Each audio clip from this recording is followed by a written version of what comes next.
वो कहते हैं ना कि पति के बिना एक औरत की जिंदगी जिंदगी नहीं होती, एक कागज के फूल की तरह हो जाती है। वो चाहे अपने आप को कितना भी खुश करने की कोशिश कर ले, पर हमेशा अपने आप को लावारिस और बेबस ही पाती है। शायद इसीलिए अपने पति की लंबी उम्र की दुआ मांगती है। लेकिन मैं तो एक ऐसी औरत हूं जो पति के बिना ही खुद को खुशनसीब समझती हूँ। आपको मेरी कहानी थोड़ी अजीब जरूर लग रही होगी, पर मेरे बारे में कोई भी राय बनाने से पहले मेरी पूरी कहानी सुन लीजिए। हम सबकी उम्र का सबसे अच्छा फेज बचपन होता है। मेरे बचपन भी बहुत अच्छा था। बात उस समय की है जब मैं अपने बचपन को बहुत ही अच्छे से जी रही थी। क्योंकि मैं अपने माँ बाप की इकलौती बेटी थी, मेरा कोई भाई नहीं था। आप ये मत समझिए कि मेरे माता पिता मुझसे बहुत प्यार करते होंगे इसलिए ऐसा है। नहीं, आप गलत सोच रहे हैं। मैं अपने माँ बाप की इकलौती औलाद इसलिए थी क्योंकि मेरे पिता को पता नहीं चला कि माँ के पेट में एक लड़की है। अगर मेरे पिता को पता चलता कि मैं माँ के पेट में हूं तो कब का मुझे इस दुनिया में आने से पहले ही मेरी माँ के पेट में ही मुझे मार देते।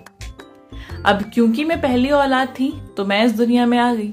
मेरे होने पर माँ बहुत खुश हुई थी, पर पिताजी का चेहरे का रंग ही उड़ा हुआ था क्योंकि मैं एक बेटी थी ना। मेरी माँ ने मरने से पहले मुझे बताया था क्योंकि वो मुझे पापा की सच्चाई से अवगत कराना चाहती थी। मेरे बाद माँ फिर से कई बार प्रेग्नेंट हुई, पर पापा हर बार गर्भ में ही पता करवा लेते थे कि लड़की है या लड़का, और हर बार लड़की ही थी, तो उन्होंने गर्भ में ही मरवा दी। और इस तरह मैं अपने माँ बाप की इकलौती औलाद रह गई। जब मैं 10 या 12 साल की हुई तो माँ की तबीयत बिगड़ने लगी। मेरी माँ दुनिया छोड़कर चली गई। पिताजी ने दूसरी शादी कर ली। अब हर सौतेली माँ खराब तो नहीं होती, पर मेरी थी। पापा तो पहले से ही मुझसे नफरत करते थे और अब सौतेली माँ ने भी उनका साथ दिया। अभी मैं जवानी की दहलीज पर कदम रखने ही वाली थी कि उन दोनों ने मेरी शादी मुझसे काफी बड़े आदमी से करवा दी। फिर भी मैंने अपने से बड़ी उम्र के आदमी से शादी कर अपने आप में ही समझौता कर लिया। मैंने सोचा क्या हुआ अगर मेरे पति मुझसे बड़े हैं, पर अगर उनके विचार अच्छे होंगे तो सब कुछ बहुत अच्छा हो जाएगा। इसी सोच विचार के साथ मैं ससुराल आई। मैं दिखने में बहुत खूबसूरत थी और सुर्ख लाल जोड़े में मेरी खूबसूरती और भी निखर रही थी। मैं सुहाग की सेज पर बैठी हुई अपने पति का बेसब्री से इंतजार कर रही थी और मन ही मन अपने पति के आने के इंतजार में दरवाजे की दस्तक को महसूस कर रोमांचित हो रही थी। काफी देर हो गई, पर नमन रूम में नहीं आए। इंतजार के वो पल कांटों की तरह चुभने लगे। चाहे दुनिया नमन को मेरा बूढ़ा पति कहे, चाहे कुछ भी कहे, पर शादी होने के बाद मैं उनसे दिल से बहुत प्यार करने लगी थी। मैं इसी इंतजार में थी कि नमन कब रूम में आए और मैं उनसे अपने मन की बात कह सकूं। इंतजार की घड़ियां और लंबी हो रही थी, पर दरवाजे पर कोई दस्तक नहीं हुई। मेरा मन बेचैन हो रहा था। आखिर मैं और कितना इंतजार करूं? काफी रात हो चुकी थी। तभी अचानक दरवाजे पर दस्तक हुई। अचानक दरवाजा खुलने की आवाज सुनकर मैं सहम गई। मैंने अपने घूंघट की आड़ से देखा तो नमन थे। आखिरकार मेरा वो लंबा इंतजार खत्म हुआ। बरसों बाद मैं अपने जीवन में किसी अपने को महसूस करने वाली थी, क्योंकि माँ के गुजर जाने के बाद अब मुझे कोई अपना नहीं लगता था। पर बचपन से बस यही सोचती थी कि जिस इंसान से भी मेरी शादी होगी मैं उसे बहुत प्यार दूंगी और वो भी मुझसे उतना ही प्यार करेगा और मुझे अपना भी समझेगा। अभी मैं यही सब सोच रही थी कि तभी नमन ने झटके से मेरा घूंघट उठाया। मैं बहुत डर गई। वो मुझसे कहने लगा, पहले तो तुम मुझे ये बताओ कि तुम इतनी खूबसूरत हो तो तुम्हारे कितने यार हैं? अपने पति के मुंह से ये सब सुनकर मैं बिस्तर से उठ खड़ी हुई और कहने लगी, भगवान के लिए ऐसा ना कहें। क्या खूबसूरत होना बुरी बात है? नमन ने कहा, नहीं, बुरी बात नहीं है, पर तुम जितनी खूबसूरत हो उतना ही मैं बदसूरत हूँ। फिर भी तुमने मुझसे शादी क्यों की? मैंने कहा, क्योंकि मेरे घर वालों ने आपसे मेरी शादी करवा दी तो मैंने कर ली, यही सोचकर कि वो मेरा बुरा नहीं करेंगे। नमन ने कहा, नहीं, मैं मान ही नहीं सकता। तुम्हारा जरूर किसी लड़के से चक्कर होगा, तभी तुम्हारे घर वालों ने जल्दी से मेरे जैसे इंसान से तुम्हारी शादी करवा दी। मैं अपने पति के पैर पर गिर गई और कहने लगी, नहीं, ऐसा कुछ भी नहीं है। मैं आपसे बहुत प्यार करती हूँ, भगवान के लिए ऐसा ना कहें। मेरी लाख समझाने के बाद भी मेरे पति नमन मेरी बातों को मानने को तैयार नहीं थे। चिल्लाने लगे थे जोर जोर से। रूम में चिल्लाने की आवाज सुनकर मेरी सासू माँ दौड़ते हुए कमरे में आई। मैंने जल्दी से दरवाजा खोला और रोते हुए उनके पैरों पर गिर गई और अपने पति नमन की सारी करतूतें अपनी सासू माँ को बताई। मेरी सासू माँ बहुत अच्छी थी। उन्होंने भी नमन को बहुत समझाया पर उन्होंने किसी की ना सुनी। वो जोर जोर से चिल्ला रहे थे कि ये औरत बदजलन है। दरअसल नमन एक नशेड़ी किस्म के आदमी थे और नशेड़ी लोगों के बीच में उनकी संगति थी। मुझे लगता है कि उन्हीं लोगों में से किसी आदमी ने पहली रात को मेरे रूम में आने से पहले ही उन्हें मेरे बारे में भड़का दिया था। वैसे बाद में मेरी ननद ने भी मुझे बताया कि उसने नमन और उनके दोस्तों की बातें सुनी थी, जहां उनका दोस्त नमन को बोल रहा था कि तुम्हारी बीवी बहुत खूबसूरत है, जरूर उसमें कोई कमी है, नहीं तो वो तुम जैसे इंसान से शादी नहीं करती। उसने घर वालों से एक बार भी विरोध नहीं किया और तुम जैसे इंसान से शादी कर ली। जरूर दाल में कुछ काला है। यही बातें नमन के दिल में बैठ गई थी शायद, और वो मुझसे नफरत करने लगे। सुहाग रात तो किसी तरह बीती, पर अगली हर रात नमन शराब पीकर आते, पहले मुझे खरी खोटी सुनाते, उसके बाद अपनी शारीरिक जरूरतों को पूरा कर मुझे अपने रूम से बाहर निकाल देते। मैं हर रात इसी पीड़ा को बर्दाश्त कर रही थी। कभी कभी मन में आता था कि ऐसे जिंदगी से तो अच्छा है मर जाऊं। नमन और मेरे दिन कुछ इसी तरह गुजर रहे थे। एक दिन मुझे पता चला कि मैं माँ बनने वाली हूँ। माँ बनने की खबर सुनकर मेरे चेहरे का तो रंग ही उड़ गया था, क्योंकि नमन जैसे पिता की छांव में मैं अपने बच्चे को जन्म नहीं देना चाहती थी। मैं उसकी जिंदगी खराब नहीं करना चाहती थी। मैंने अपनी सासू माँ से इस बच्चे के अबॉर्शन के बारे में बात की, लेकिन वो नहीं मानी और उन्होंने अबॉर्शन कराने से मना कर दिया। पर मैं मानने को तैयार ही नहीं थी, इसलिए मैं अकेले ही हॉस्पिटल चली गई। हॉस्पिटल जाने के बाद डॉक्टर ने अबॉर्शन करने से साफ इनकार कर दिया, क्योंकि बच्चा मेरे पेट में 4 महीने से ज्यादा का था और मेरी जान को खतरा भी था। ये सुनकर मैं बहुत रोई, क्योंकि मुझे ये बच्चा इस दुनिया में नहीं लाना था, पर शायद नियति को कुछ और ही मंजूर था। हॉस्पिटल से आते वक्त रास्ते में मेरी मुलाकात एक ऐसे शख्स से हुई जिसे देखने के बाद ही मेरी दुनिया बदल गई। बरसों बाद मैंने समर को देखा था। उसे देखते ही मेरे चेहरे का रंग खिल गया था। ये समर कोई और नहीं, मेरी क्लास में पढ़ने वाला मेरा बचपन का दोस्त है। मैं और समर दोनों एक ही क्लास में पढ़ते थे।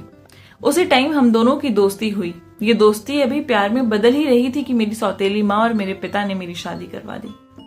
मेरी और समर की नजरें जब आपस में मिली तो हम दोनों एक दूसरे को कुछ वक्त के लिए देखते ही रह गए। समर ने मुझसे कहा, नैना तुम यहाँ पर क्या कर रही हो? सुना था कि तुम्हारी शादी हो गई है।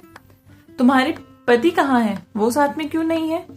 समर के इस तरह के सवाल पूछते ही मेरी आंखें डबडबा गई। मेरी आंखों से आंसू अपने आप ही बहने लगे। समर ने अपने हाथों से मेरे आंसू पोंछे और कहा, नैना तुम रो क्यों रही हो? क्या हुआ बताओ मुझे। अच्छा चलो हम कहीं बैठकर बात करते हैं। मुझे भी अपने दिल की बात किसी को तो बतानी थी, इसलिए मैं समर के साथ एक छोटे से होटल में चाय पीने के लिए बाहर चली गई। मैंने समर से अपनी पूरी आपबीती बताई। मेरे बारे में समर ने जब सुना तो वो काफी देर तक चुप रह गया। उसने कहा, नैना तुम क्लास की सबसे खूबसूरत लड़की थी और मैं तुम्हें पसंद भी करता था, पर अचानक तुम कहाँ गायब हो गई मुझे पता ही नहीं चला।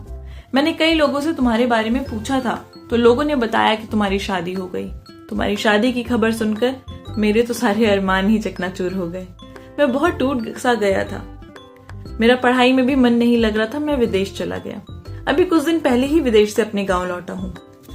पर नैना तुम्हारे साथ इतना सब कुछ हो गया, तुम कैसे बर्दाश्त कर रही हो?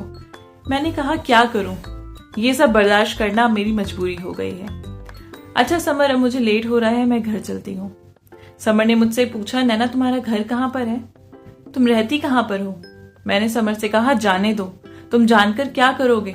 अगर कभी भूले भटके तुम मेरे घर आ गए तो मेरे पति को तो जानते ही हो, बेवजह मुझ पर शक करेंगे और तुम्हें देखने के बाद तो उनका शक यकीन में बदल जाएगा, इसलिए जाने दो। अब मैं जा रही हूँ। समर ने कहा, रुक जाओ नैना, मैं तुमसे वादा करता हूँ कि मैं कभी नहीं आऊंगा, पर फिर भी बता दो कि तुम कहाँ रहती हो। मैंने समर को अपने ससुराल के गांव का नाम बता दिया। मेरे गांव का नाम सुनते ही वो चौंक कर बोला, क्या तुम्हारी शादी मेरे गांव में हुई है? अच्छा, तो तुम्हारी शादी उसी नमन से हुई है जो शराब पीकर सड़क पर लेटा हुआ मिलता है। उसकी शराब पीने से उसकी माँ बहुत परेशान थी, क्योंकि उसकी शादी नहीं हो रही थी और तुम्हारे घर वाले ने उस नशेड़ी के पल्ले तुम्हें बांध दिया। तुम्हारे साथ बहुत बुरा हुआ। अच्छा नैना, जाते जाते अपना मोबाइल नंबर तो दे दो, कभी कभार तुमसे फोन पर बातें हो जाएंगी। मैंने समर को नंबर दे दिया और रिक्शे पर बैठकर अपने घर चली गई। घर आते ही मैंने जो मंजर अपनी आंखों से देखा, उसे देखने के बाद मैंने एक गहरी सांस ली, या यूं कहें कि सुकून की सांस ली। मैंने देखा मेरे घर पर भीड़ इकट्ठा थी। मुझे देखते ही मेरी सासू माँ मुझे पकड़कर फफक फफक कर रोने लगी। मैंने जब अंदर जाकर देखा तो नमन की लाश वहां पड़ी थी। मैंने अपनी सासू माँ को संभाला। समाज लोक लाज की वजह से मैंने भी 2 आंसू बहा दिए। पर मैं सच बताऊं तो मुझे नमन जैसे पति के मर जाने का थोड़ा भी गम नहीं था, और सच कहूं तो इस बात का सुकून था। मेरे पति नमन अब इस दुनिया से जा चुके थे। ज्यादा पीने की वजह से उनकी किडनी फेल हो गई और वो मर गए। नमन का अंतिम संस्कार होने के बाद मैं अपने आप को पहले से ज्यादा बेहतर समझ रही थी। नमन का अंतिम संस्कार होने के बाद मैं अपनी सासू माँ के साथ रह रही थी। समर का घर मेरे घर से कुछ ही दूरी पर था। रिश्ते में वो मेरा देवर लगता था। समर हर कुछ दिनों में मेरे घर आ जाया करता था। मेरी सासू माँ उसे देखकर बहुत खुश होती। मैंने अपनी सासू माँ को समर के बारे में बता दिया था कि मेरी क्लास में ही पढ़ता था। मेरी सासू माँ को समर के आने से बहुत खुशी रहती। बहुत अच्छा लड़का था। ऐसा नहीं है कि वो सिर्फ मुझसे बात करता, जब भी आता मेरी सासू माँ के बारे में पूछता। कभी हॉस्पिटल जाना होता तो मेरी सासू माँ मुझे खुद उसके साथ भेज देती। कुछ दिनों में मेरा 9वां महीना पूरा हो गया और मैंने एक लड़की को जन्म दिया। एक लड़की को देखकर मेरी सासू माँ बहुत खुश हुई। उनकी खुशी का ठिकाना ही नहीं था और मैं भी बहुत खुश थी। आज हमारी खुशियों का दिन था। एक दिन की बात है, मैं खाना बना रही थी और मेरी बेटी मेरी सासू माँ के पास थी। कोई हमारे घर के दरवाजे को जोर जोर से पीट रहा था। मेरी सासू माँ और मैं इस तरह की आवाज सुनकर डर गए। मैंने अपनी सासू माँ से कहा कि माँ जी आप बच्चे को लेकर कमरे में जाइए, मैं देखती हूँ। मेरी सासू माँ मेरी बेटी को लेकर रूम में चली गई। मैंने दरवाजा खोला तो देखा कि एक लड़की थी जो तेवर में चिल्लाते हुए मुझसे कह रही थी कि अगर अपना भला चाहती हो तो मेरे भाई का पीछा छोड़ दो, नहीं तो बहुत बुरा होगा। मैंने उस लड़की से कहा कौन है तुम्हारा भाई, क्या कह रही हो? उस लड़की की आवाज सुनकर मेरी सास भी आ गई और कहने लगी तुम तो समर की बहन हो ना, क्या हुआ बेटा, तुम चिल्ला क्यों रही हो? उस लड़की ने मेरी सासू माँ पे भी चिल्लाते हुए कहा आपकी बहू की वजह से मेरा भाई बदनाम हो रहा है। अगल बगल के लोग उसकी बदनामी कर रहे हैं और आप कह रही हैं कि चिल्ला क्यों रही हूं। मेरी सासू माँ ने समर की बहन से कहा कि मैं गांव में समाज का मुंह तो नहीं बंद कर सकती, क्योंकि मैंने भी कुछ लोगों के मुंह से ये सब बातें सुनी थी, पर मैंने इन सब बातों को इग्नोर किया और घर पर भी नहीं बताया, क्योंकि मुझे पता था कि ये सब केवल अफवाह है और कुछ नहीं। और वैसे भी लाचार और बेबस लोगों की अफवाहें उड़ती ही रहती हैं। दुनिया चाहे कुछ भी कहे, पर मुझे अपनी बहू पर पूरा विश्वास है। वो कभी कोई भी गलत कदम नहीं उठा सकती जिससे मुझे शर्मिंदगी महसूस हो। समर हमारे घर आता है तो नैना थोड़ा हंसकर बात कर लेती है, तो इसका मतलब ये नहीं है कि वो गलत है। और अगर समझाना है तो अपने भाई को समझाओ। मेरे घर आकर इतना हंगामा खड़ा करने की जरूरत नहीं। मेरी बहू तुम्हारे भाई को बुलाने नहीं जाती, वो खुद ही हमारे घर आता है, तो इसमें मेरी बहू की क्या गलती? ये बात सुनकर समर की बहन चुप हो गई कि तभी समर और उसके घर वाले दौड़ते हुए दरवाजे के सामने आ गए। समर मेरी सासू माँ के सामने हाथ जोड़कर कहने लगा कि अपनी बहन की तरफ से मैं माफी मांग रहा हूँ। अगर दुनिया को हमारा रिश्ता नाजायज लगता है तो अगर आप इजाजत दें तो मैं इस रिश्ते को जायज नाम देना चाहता हूँ। मैं नैना से प्यार करता था हमेशा से ही, और प्यार करना कोई गुनाह तो नहीं, पर जब से उसकी शादी हुई है वो इतनी तकलीफ से गुजर रही है, ये बात जानने के बाद मुझे बहुत बुरा लगता है। और क्लासमेट होने के नाते और एक सच्चा दोस्त होने के नाते उसकी छोटी छोटी मदद कर देता हूँ, उसे 2 बातें कर लेता हूँ जिससे उस चेहरे पर खुशी आ जाए, तो इसमें गलत क्या है? पर मैंने और नैना ने कभी भी अपने रिश्ते की सीमा को लांघा नहीं है, क्योंकि हम दोनों पढ़े लिखे हैं, समझदार हैं और हमें ये भी पता है कि क्या सही है और क्या गलत। अब मैं इस रिश्ते को एक नाम देना चाहता हूँ। मैं नैना से शादी करना चाहता हूँ। समर का इतना कहना था कि उसके घर वाले इस बात का विरोध करने लगे। कहने लगे कि अगर तूने इस विधवा से औरत से शादी की तो हम तुझे अपनी जायदाद से बेदखल कर देंगे। समर कहने लगा कि अगर मेरी शादी नैना से नहीं हुई तो मैं किसी से भी नहीं करूंगा। कहने लगा मैं नैना से शादी करना चाहता हूँ, पर मैं समर के इस फैसले से सहमत नहीं थी, क्योंकि मेरे सामने मेरा नन्हा सा छोटा सा बच्चा था और मुझे उसके बारे में भी तो सोचना था। इसलिए मैंने समर से कहा समर मुझे माफ करना, पर मैं तुमसे शादी नहीं कर सकती। कहने लगा नैना ऐसा मत कहो, भगवान ने हमें दोबारा मौका दिया है, इस मौके को मत गवाओ। और अगर तुम्हें अपने बेटे की चिंता हो रही है कि मैं उसका सौतेला बाप हूं, क्या पता उसे प्यार दूंगा या नहीं, तो मैं तुमसे वादा करता हूं कि हम दोनों का कोई भी बच्चा नहीं होगा। आज से हमारा एक ही बेटा होगा। मेरी सासू माँ को तो मेरी और समर के रिश्ते में कोई ऐतराज नहीं था। वो खुद ही चाहती थी कि मेरी जिंदगी कोई अच्छा इंसान आ जाए और मैं उससे शादी कर लूं। सारे गांव वालों ने शुरू शुरू में विरोध किया, पर बाद में सब मान गए। मेरी और समर की शादी हो गई। आज मैं फिर से सुहाग की सेज पर बैठी हुई अपने मन चाहे पति का इंतजार कर रही थी। मन में अलग सा सुकून था। शायद समर ही मेरा जीवन साथी बनने के लायक था। नमन से तो मेरी शादी गलती से हो गई थी। आज मैं समर के साथ बहुत खुश हूँ। मेरी सासू माँ भी हम दोनों के साथ ही रहती है, क्योंकि मेरे सिवा उनका इस दुनिया में कोई नहीं है। जिंदगी जीने का असली मजा क्या होता है, ये मुझे समर के साथ शादी करने के बाद पता चला।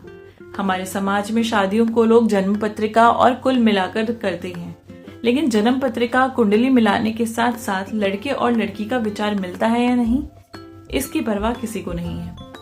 अगर ये देखकर शादी होती तो समाज के हर घर में शादी की उम्र थोड़ी बहुत लंबी हो गई होती।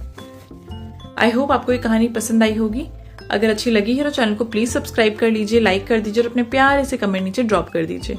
मिलूंगी आपसे नई कहानी के साथ। तब तक के लिए बाय बाय।